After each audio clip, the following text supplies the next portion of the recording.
ദൈവത്തിന് മഹത്വം. നമ്മുടെ പ്രതിദിന ആഹാരം സെപ്റ്റംബർ 9. സ്വർഗീയ സമാഗമം. ഇങ്ങനെ നാം എപ്പോഴും കർത്താവിനോട് കൂടെയിരിക്കും. അപ്പോസ്തലനായ പൗലോസ് തെസ്സലോനിയർക്കെഴുതിയ 1 ലേഖനം 4 അധ്യായം 17 വാക്യം. എൻ്റെ മാതാവിൻ്റെ ചരമക്കുറിപ്പ് തയ്യാറാക്കിയപ്പോൾ മരിച്ചു എന്ന വാക്ക് ഒരു പ്രത്യാശയില്ലാത്ത പ്രയോഗമായി എനിക്ക് തോന്നി. സ്വർഗത്തിലെ ഒരു പുനഃസമാഗമം നമ്മുടെ പ്രത്യാശയാണല്ലോ.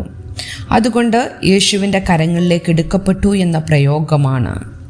എന്നിട്ടും അമ്മ ഉൾപ്പെടാത്ത ഏറ്റവും പുതിയ കുടുംബ ഫോട്ടോകൾ കാണുമ്പോൾ ചില നാളുകൾ എനിക്ക് ദുഃഖമായിരുന്നു. എന്നാൽ നമ്മെ വിട്ടുപോയവരുടെ ചിത്രം പഴയ ഫോട്ടോ നോക്കി കുടുംബ ഫോട്ടോയിൽ വരച്ചു ചേർക്കുന്ന ഒരു ചിത്രകാരനെ ഞാൻ കണ്ടെത്തി.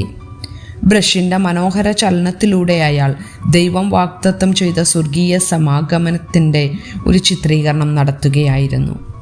അമ്മയോടൊപ്പം വീണ്ടും ഒരുമിച്ച് ആയിരിക്കാമെന്ന ചിന്തയിൽ ഞാൻ ആനന്ദാശ്രു പൊഴിച്ചു.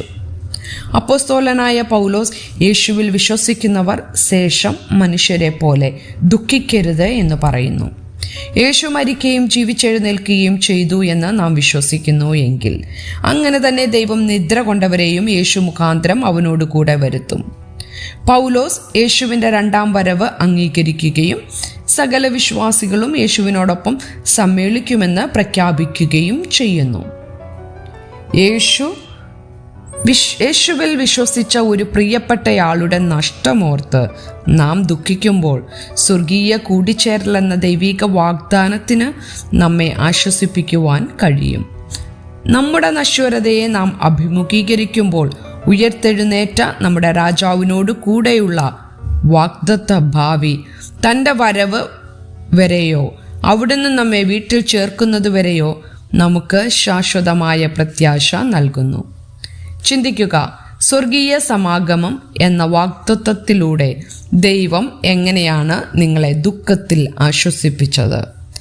എന്തുകൊണ്ടാണ് ഇങ്ങനെയൊരു പുനഃസമാഗമനത്തെക്കുറിച്ചുള്ള വാഗ്ദാനം നമുക്ക് വലിയ പ്രത്യാശ നൽകുന്നത്? ദൈവത്തിന് മഹത്വം.